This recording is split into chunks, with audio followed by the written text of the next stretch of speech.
kindly spare the health. Kasi para sa akin talaga, PhilHealth is para sa health. Health, klaro eh. Right. Health ng Pilipino, PhilHealth. I agree totally. Ang pakiusap ko sa inyo, huwag nyo kaming utusan. Please, wag ang health. Kasi marami pang Pilipino ang takot magpa-hospital at walang pambayad po sa pagpapa-hospital. Yung iba po, namamatay na lang po sa takot magpa-hospital. Okay. Good afternoon. The Supreme Court en banc, during its session on December 3, 2025, acted on the consolidated petitions in the PhilHealth case. The Supreme Court, through the ponencia of Associate Justice Amy C. Lazaro Javier, unanimously ordered the return of PhilHealth funds previously transferred to the National Treasury in the amount of 60 billion pesos and permanently prohibited the transfer of the remaining 29.9 billion fund balance. The court, by a majority vote, also declared void Special Provision 1D, Chapter 43 of the 2024 General Appropriations Act, or the 2024 GAA, and the Department of Finance Circular Number 003-2024 for having been issued and implemented with grave abuse of discretion amounting to lack or excess of jurisdiction.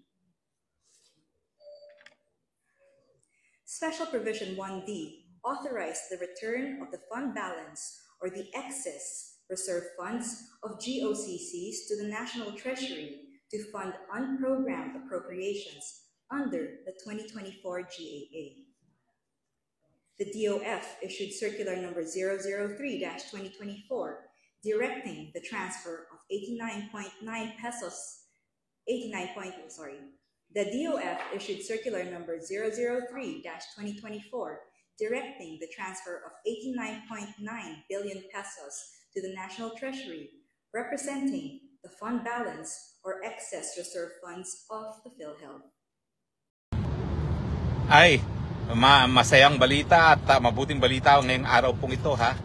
Pinawalang bisa po ngayon ng Korte Suprema yung ginawa ng mga bangag na ililipat ang pondo ng PhilHealth, 69 billion, para gamitin para sa infrastruktura. Ay naku po, alam nyo naman po, tayo talagang nagsulong ng universal healthcare at talagang layunin natin ay talagang para lahat ng Pilipino ay hindi na mamamatay dahil lamang sa kahirapan. Alam nyo ba, dito nga sa aking karanasan dito sa Europa, no, dahil dito sa Europa ko natutunan yung universal healthcare na yan. Unang-una po sa Inglaterra nung ako'y nag-aral. Abay, na-shock talaga ako dahil nung ako'y pinapunta ng community nurse sa community center, ay binigyan na kaagad ako ng 3 buwan ng gamot at saka libre daw ang lahat ng aking blood test kada 3 buwan doon sa pinakamatandang hospital sa buong mundo, yung St. Thomas Hospital, kung saan din nagtrabaho si Florence Nightingale. At na-shock nga ako na wow, libreng-libre ang aking mga gastos, no, dahil under universal healthcare po talaga, hindi lang po yan insurance. Bagamat yung mga kaya magbayad, meron din nga talagang binabayad, no? Pero ito po talaga ay pagtugon at sa obligasyon ng Estado na ibigyan ng mabuting kalusugan ang mga mamamayan, no? Kaya napakabuti po talaga niyang universal healthcare na yan. Kakahiya nga po nung aking in-sponsor yan sa Kongreso, abay itong aking staff, hindi man lang pinalitan yung ministry to department. Talagang ginaya yung batas ng UK, no? Well, hindi po siya perpekto kasi ang nangyari, dais ko talaga sanang buwagin yung PhilHealth. Bakit? Kasi pag PhilHealth, ang buong akala nila insurance. Hindi po. Ang malaking pagkakaiba sa insurance at saka universal healthcare, sa insurance, yung mga benepisyo ng mga miyembro ay nakadepende lamang sa mga nakolektang premiums, no? Pero sa universal healthcare, talaga aminado tayo na kulang ang mga premiums para bigyan ng solusyon, no? Yung libreng paggamot at libreng gamot para sa lahat at kinakailangan tustusan ng pondo galing sa kaban ng bayan. Sa ating batas po, ang funding ng PhilHealth para sa universal healthcare ay manggagaling sa, number 1, budget ng pangtaunang budget. Kaya dapat po talagang binibigyan ng pangtaunang budget ang PhilHealth kasi hindi naman talaga sapat yung premium sa ibinabayad, no? Pangalawa po, yung sa sin taxes, yung nakakolekta po sa tobacco at saka sa mga alcohol, kalahati niyan talagang dapat mapunta sa universal healthcare. Tsaka kalahati ng kita ng PAGCOR, kalahati ng kita ng PCSO, no? At syempre meron pa rin doon sa budget ng Department of Health. Alam natin po na hindi sapat-sapat yan para sa ngayon ay magawa yung nangyari sa akin sa Netherlands, dito sa Netherlands, na libre talaga ang aking operasyon. 2 operasyon na pong nagawa sa akin, isang major sa spine, isang minor sa scap, no?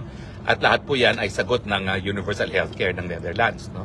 Alam ko naman po na wala pa tayo sa puntong yon. Kasi naman, unang-una, ang Netherlands, laking yaman kaysa sa Pilipinas. Pangalawa, 15 million lang po ang katao nila, tayo 110 million. So alam ko na kinakailangan mag-ipon pa ng pondo para yung pondong yon ay magamit nga para sa universal healthcare.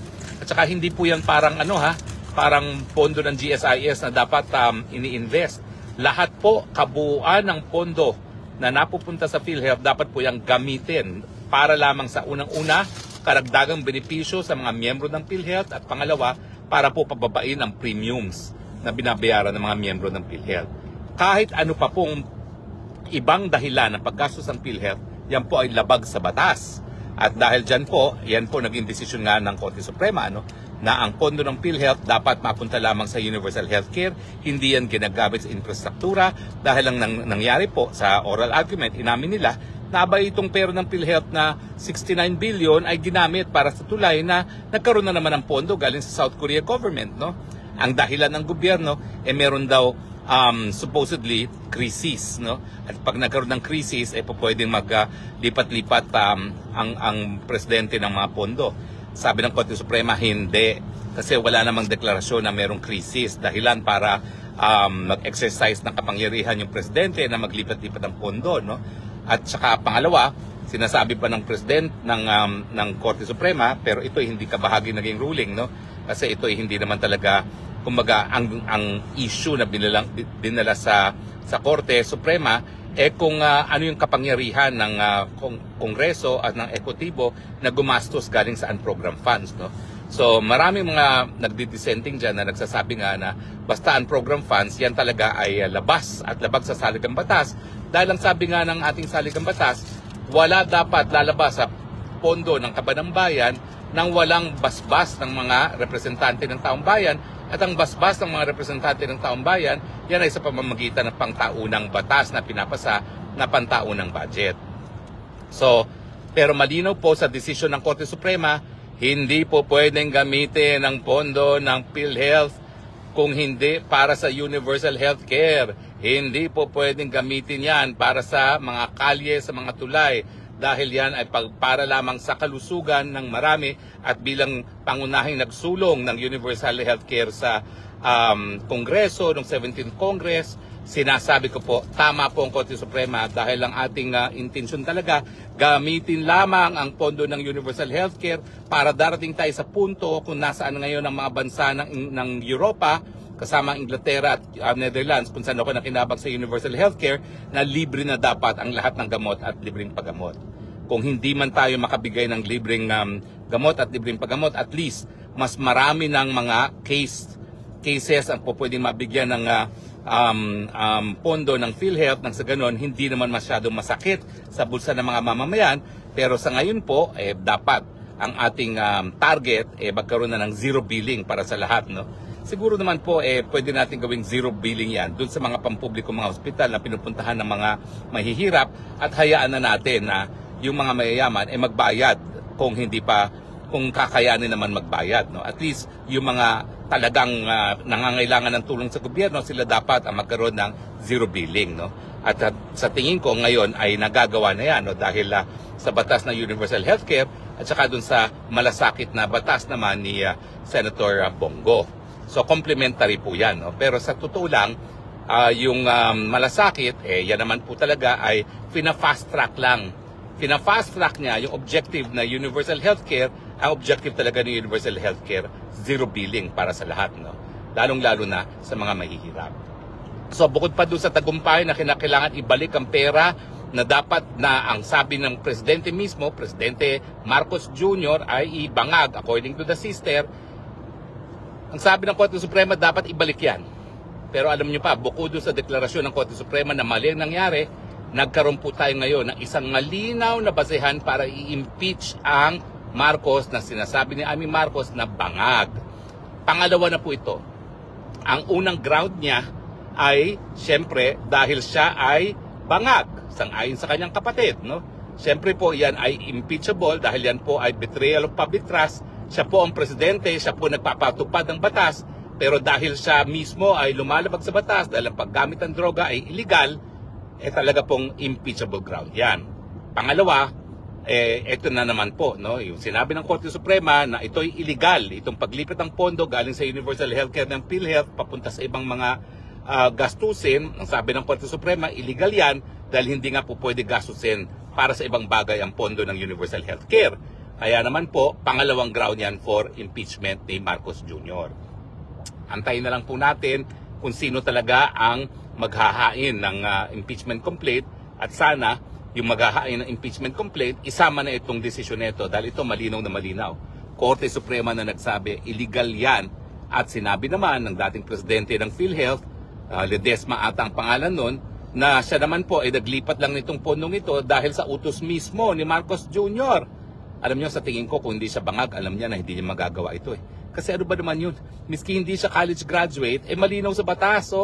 The funds intended for universal health care shall only be for the purpose of increasing the benefits received by the members or reducing the premiums. O ano ba naman mahirap intindi doon? Miski naman ikaw ay high school graduate, dapat naintindihan mo at nag-graduate naman siya sa LaSalle Green Hills. So sa tingin ko naman, as a high school graduate, yung common meaning ng batas ay madali naman maintindihan at hindi dapat na naging dahilan para siya ay mag-utos sa isang illegal na bagay.